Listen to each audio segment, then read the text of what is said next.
Hi, my name is Alex, and welcome to the Showjumping and Horsemanship podcast. Alright, so today I want to show you some cool things. I want to show you some of my favorite classic riders, then some more modern riders maybe. Some cool competitions like the Hamburg Derby and some cool clips I found on YouTube. So let's start with Hugo Simon. Let's see. This is the Puissance at Olympia 1980 with the Landgräfin. Let's have a watch. And now can he reproduce that sort of form with Landgräfin to be equal winner with Patrick Caron of France? Hugo Simon was a very cool rider. And clear anyway, whatever happens to Hugo.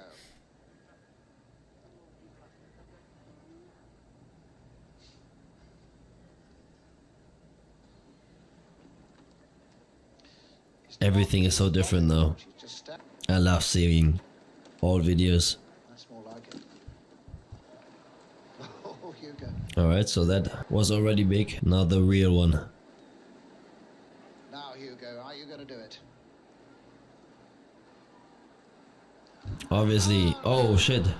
On the way up. I thought he did it. A happy smile on the face I didn't see the video before doing the my video, but that was a fail. I really thought that he did it.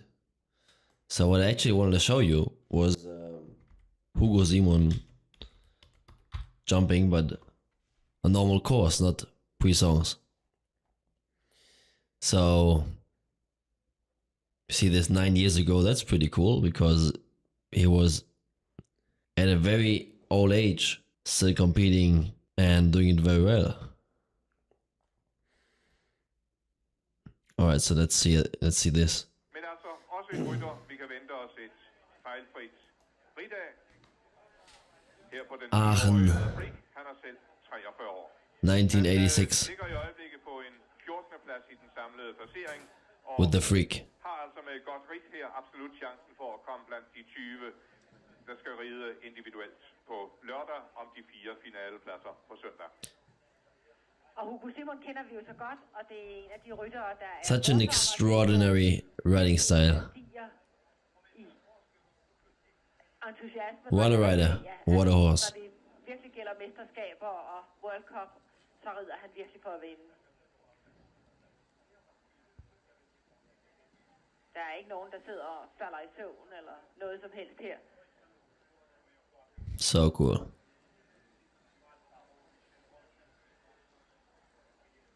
Og så har han altid nogle heste, der man også kan se, der er glade for det.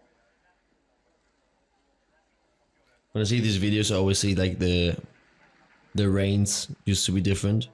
Now they have like a longer end, and but actually his is more modern. Vi husker Calypso But most reins were like this. fra USA, og vi husker Van Gogh på det schweiziske. Wow, amazing. Everything just amazing.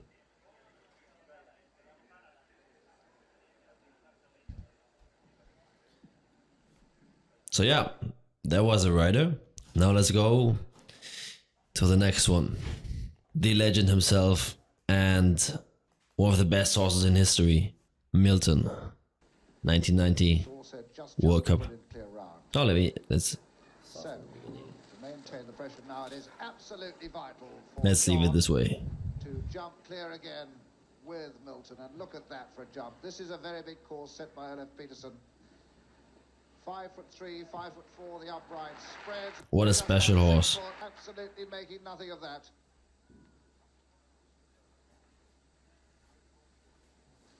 Cross that wide parallel and onto 11. I mean, if you haven't seen this already, And the crowd are absolutely then I don't know. They You say probably the have, champion coming but up. The water and the second part. wow. Videos like these, it's And he's there. always awesome to watch them again. And John Whittaker Each time it gives you thrills. position. Well, there we are. Let's see what we had here. Volvo World Cup. Then we had John first, after first round. Frank Slowdak with Walzerkönig. Jan Tops. I want to go to something else, which is Japloop. So Japloop, you probably already know about him, but Japloop was apparently 158 and jumped courses that were 160 and even higher than that. So not only that, but he's like the most iconic horse in history, because also his breeding was not really a jumping breeding. He was from a trotter, and also had I think the father was a jumper, but it was not really a horse which was bred for jumping. And obviously, like a lot of very good horses, he was difficult. And you look at his gallop, and it's not really, you wouldn't say it is a good gallop because he was like so small. But obviously, the jumps were history. So let's once more and see one of the finest little horses in the world. He is, of course, Japaloo. There's a movie about this horse. It's a pretty good movie. It really shows you also like the equestrian world, how it used to be back in the days. It's pretty cool.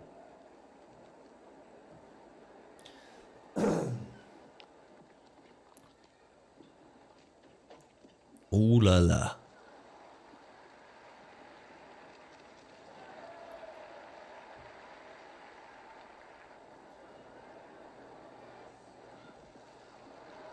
Astonishing horse, and also very good rider.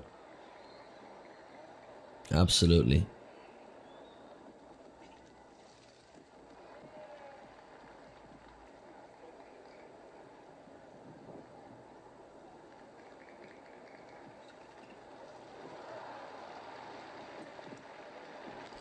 Hallelujah. I mean, I don't even want to imagine how it is like to have jumps that are taller than your horse. It really, I don't know what that feels like. I wish I never will. Incredible. Okay, so now let's watch the same horse and the different rider, Mr. Nick Skelton. Trying to put some more quality, but Ja, nu är det klart. 480p is all we got. Startklockan har So, och här gäller det att bekänna färg. in case you don't know, in the World Games they used to do that in the final, Kontrollera the riders switched the horse. And Nick Skelton had to ride Japaloop. And yeah, you tell me who rode Japaloop better. You tell me what you think. det är också det enklaste. Leave it in the comments. Passade bra. Passade precis, skulle jag vilja säga. Nu är det en ganska lång raksträcka till hinder nummer 3. Svartvita också. It is, Den lilla hästen. I can't even describe it. 57 hög. Nummer 4. This video really shows excellence Också. Det är on horse and rider. en storartad ridning. Ja då. Tänker på en absolut främmande häst. Har klarat alla hinder. Now, doing it that way with a horse you don't know, Bättre har han ridit än Pierre Durand.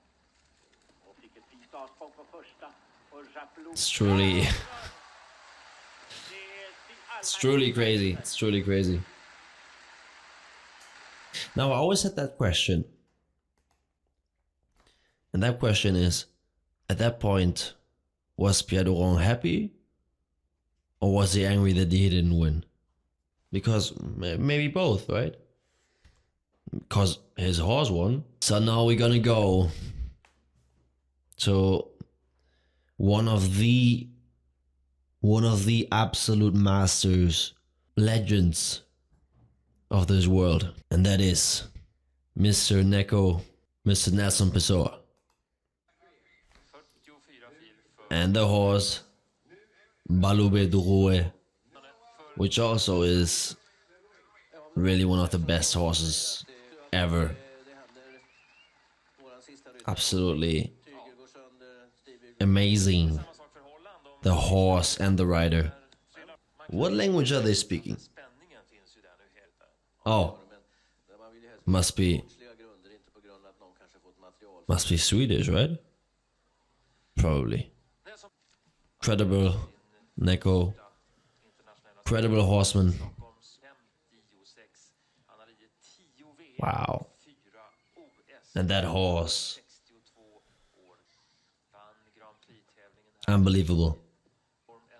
You can find a lot of things about Neko. A lot of videos, a lot of articles, because back in the days, really, it was more like articles. And credible horseman. He always says, talk to the horse. Talk to the horse. And I always emphasize that. A lot of people don't understand how important it is to use your voice. Your voice is one of the most effective tools you can have on a horse. Horses are very sensitive, and with your voice you can do a lot of positive impact on your horse. For instance, trying to relax a horse, a young horse. Absolutely amazing, this rider. I'm trying to relax a horse, and I can use my voice. It is very effective, believe me. And if you know, when someone is not used to using their voice for riding, then it feels weird, right? I say, right, say to the horse, good boy, you know, oh. And well, if you've never done that, you feel weird, like you're gonna feel like somebody's looking at me, like, oh, you feel stupid when doing that. But no, it's not stupid at all, because it really works. You can, if you start doing that when you're not doing it right now, you will feel like your horses will listen to your voice. So yeah, it's obviously not okay, go and jump 3, you know. It's not magic either, but it kind of works like magic when you use it in the right way. Alright, so now we're gonna go to this thing, which is apparently the most difficult course in the world. In Hamburg, very close to where I grew up, which is in Holstein. So I went there quite often since I was a little boy. And now it's been some time. It's been some time since I went. I really want to go again. Apparently they took away the Global Champions Tour, and now there's more focus on the Derby itself. So let's see at this. Let's watch this little video of history of the German jumping derby, because there's also dressage. I don't watch that. Not really. So there's a lot of accidents. Torwart Pulvermann 1920. Nur die Besten sollen durchkommen, so seine Maxime. In den ersten Alright. So, Mr. Pulverman, he invented this course in the 1920s, so he said 1920. 1920. 13 Jahren springt kein einziger Reiter fehlerfrei.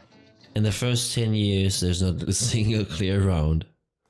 Allerdings wird er auch selber Opfer der eingebauten Tücken. Pulvermann scheitert Jahr für Jahr am 14. hin.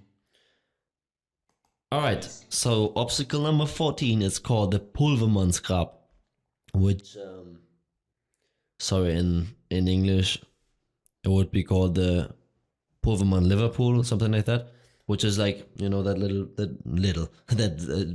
big vertical we just saw, and it goes down, then we have this, you know, little river Liverpool, and then up again, and upwards, jumping that vertical out.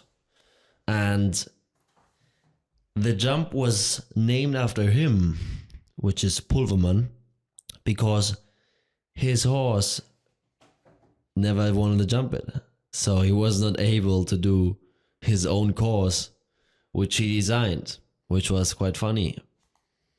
Deswegen heißt es heute Pulvermanns Grab. Der erfolgreichste Derby-Reiter ist Nelson Pessoa. 7 Siege. And the most successful one is Nelson Pessoa, back in the days. Unerreichter Rekord. Oh, not back in the days, but like in the record, in the complete record, he has 7 wins, which is the record. Der erste 1962, der letzte sagenhafte 32 Jahre später auch. So first in 1962, and then 32 years later, which would be 1994, Fritz Tiedemann. Verschiedenen Pferden auf Retina. Now Der erfolgreichste deutsche Springreiter the riding style very changed. It really did.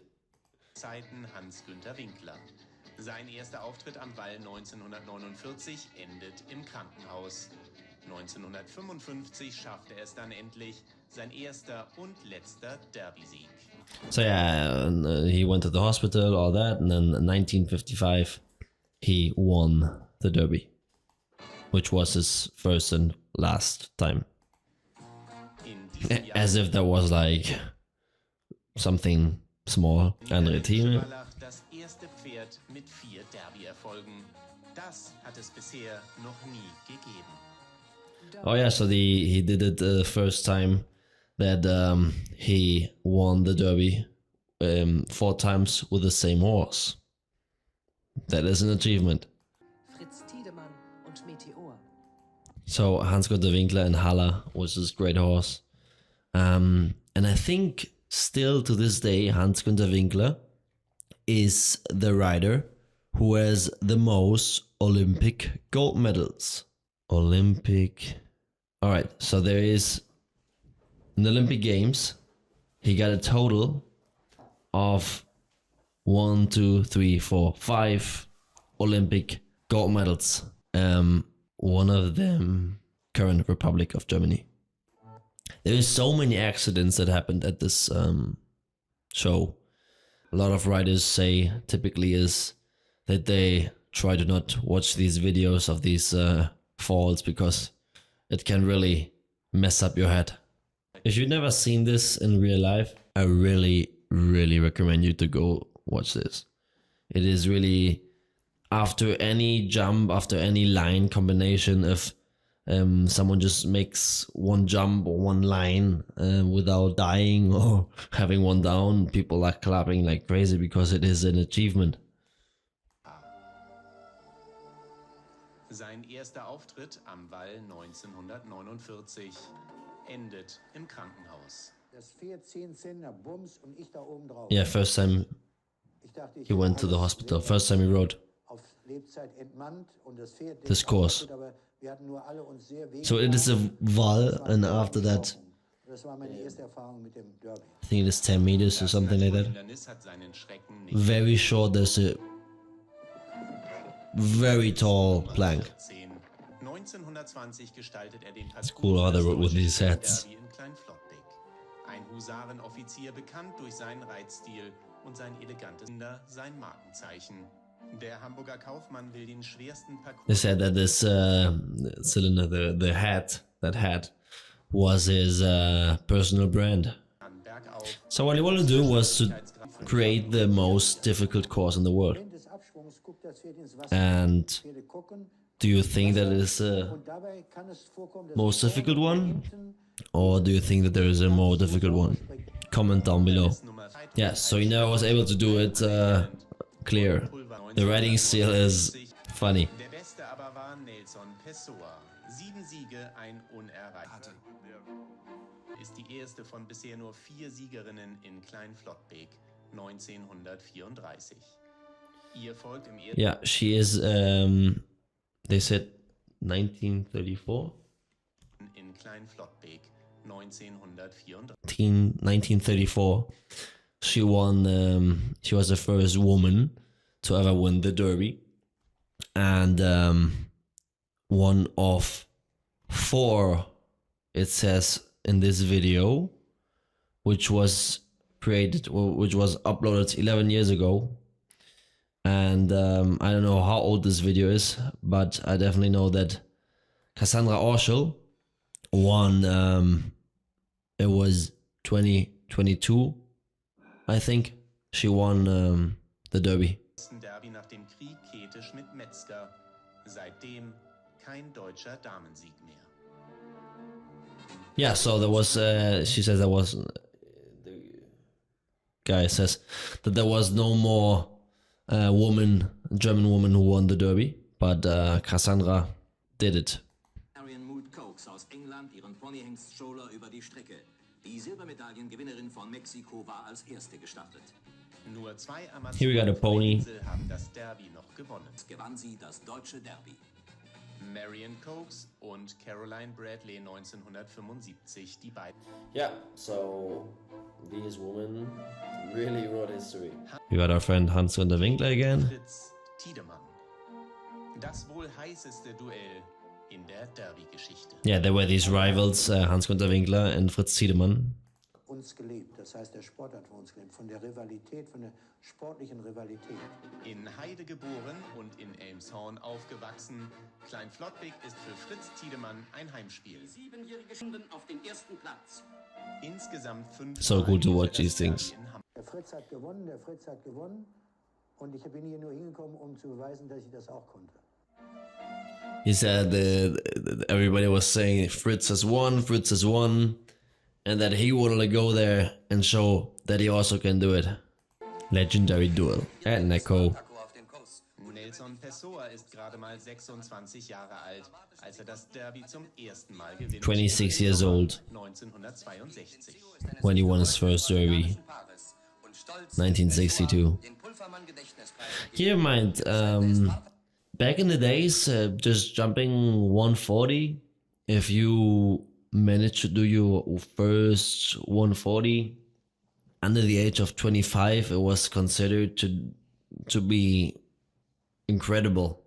And doing the Derby, winning the Derby with 26, that is unbelievable. And by the way, last year, a 21-year-old rider won the Hamburger Derby. His name is Marvin Young. Nelson Pessoa ist der erfolgreichste Reiter des Hamburger Derbys. Der Brasilianer mit Wohnsitz nahe Brüssel gewinnt. Yeah, so Neko, still the GOAT of the Hamburg Derby.